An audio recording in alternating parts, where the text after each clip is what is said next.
E se eu te disser que sua igreja pode estar repetindo erros que ela mesma condenava há 10 anos atrás? Olha, eu preciso ser direto com você logo de cara. Este vídeo não é um ataque, não é dedo apontado, não é divisão, mas é um alerta urgente, porque o que estou vendo acontecer em igrejas pentecostais tradicionais me preocupa profundamente. E talvez você também tenha sentido isso, mas não conseguiu colocar em palavras.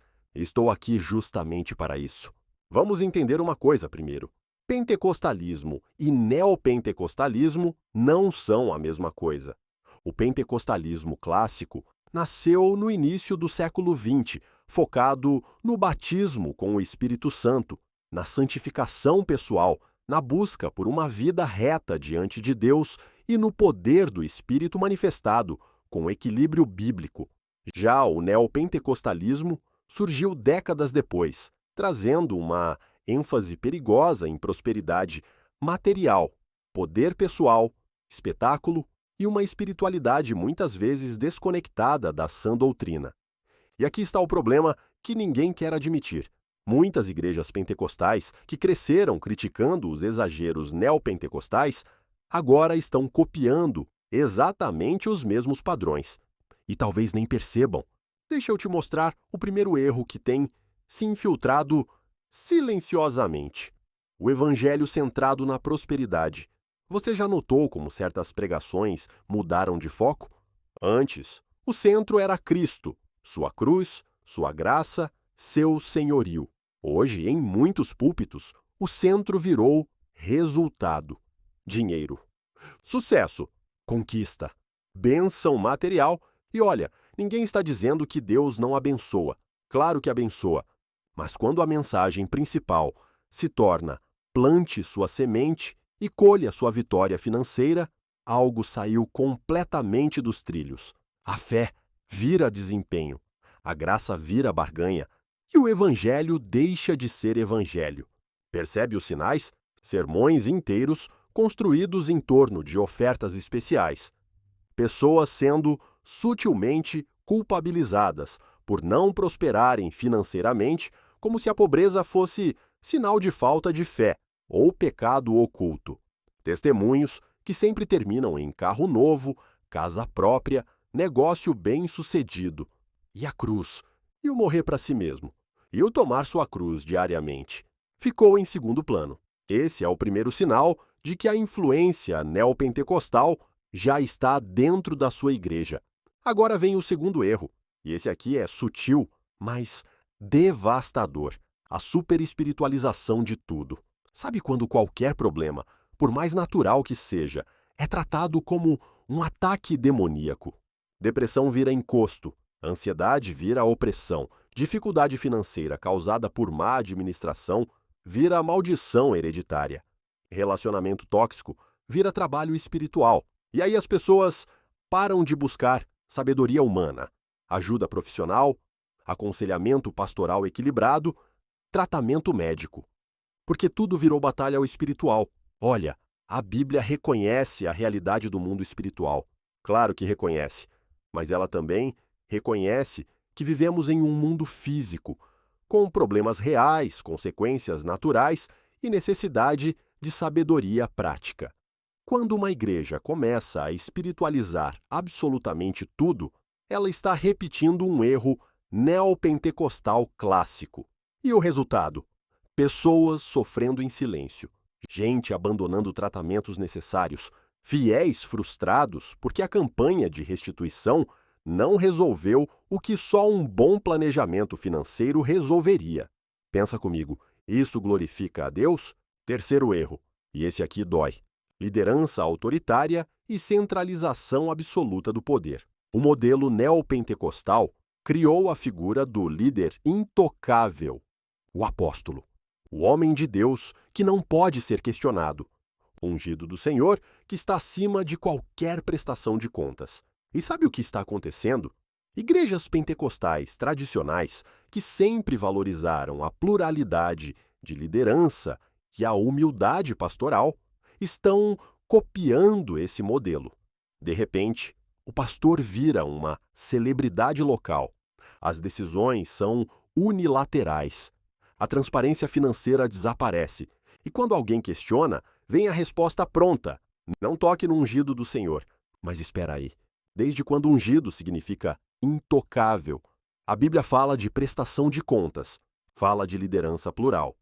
Fala de humildade e servo. Jesus lavou os pés dos discípulos. Paulo se submeteu ao concílio de Jerusalém. Onde está isso no líder que age como um pequeno rei em seu pequeno reino? E as consequências são graves. Abusos espirituais acontecem. Famílias são destruídas por decisões pastorais sem sabedoria. Dinheiro é mal administrado sem transparência. E a igreja perde sua credibilidade. Porque quando o líder está no centro, Cristo sai do centro. Simples assim. Quarto erro: fé como espetáculo. Você já reparou na pressão por sinais visíveis em todo o culto? A expectativa de que milagres instantâneos precisam acontecer sempre, senão o culto não foi ungido? A ênfase exagerada em coreografias espirituais, cair no espírito virou obrigatório. Profetadas em série, uma atrás da outra, muitas vezes genéricas e vazias. O culto inteiro centrado no palco, na performance, na emoção do momento e não na palavra exposta com fidelidade. Gente, o Espírito Santo não é um show. A manifestação do poder de Deus não precisa de holofotes e coreografia.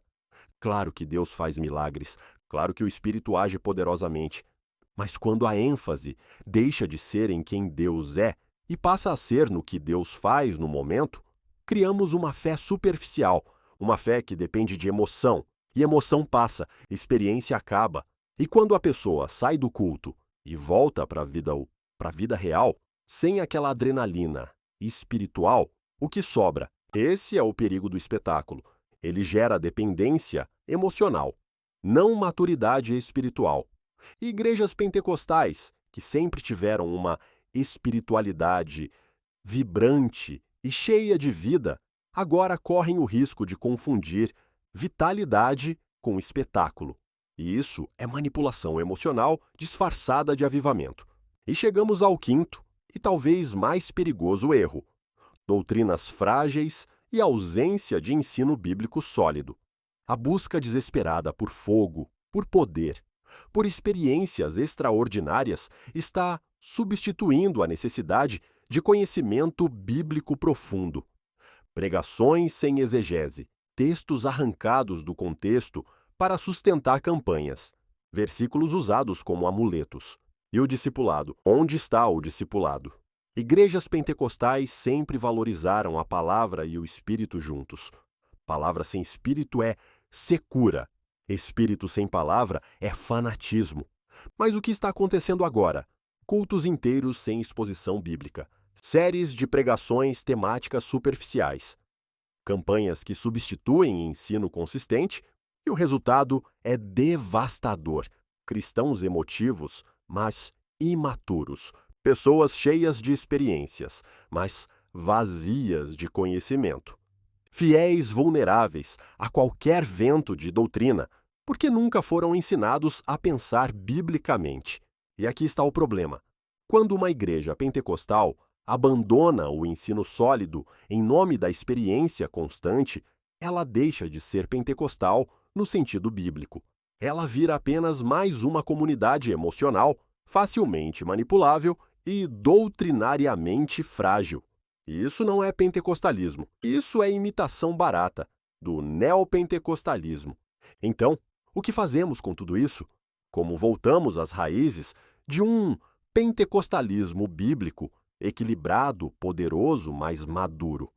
Primeiro, reconhecendo que existe um problema. Negar não resolve.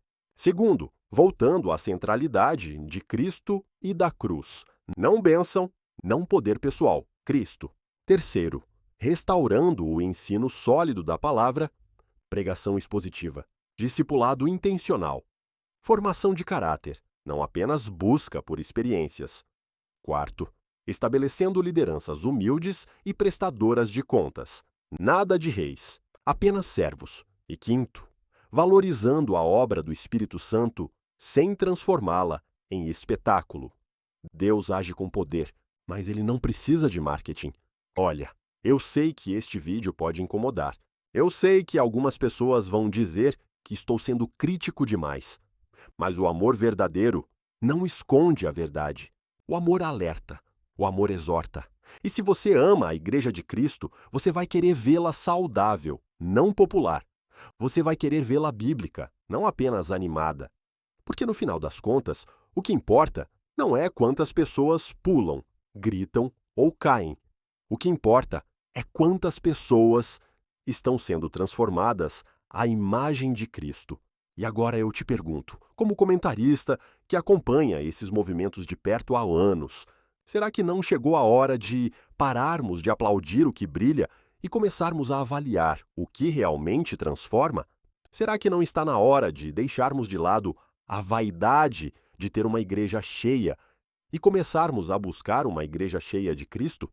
Porque eu te digo uma coisa, prefiro uma igreja pequena, mais bíblica, do que uma multidão reunida em torno de um evangelho deformado.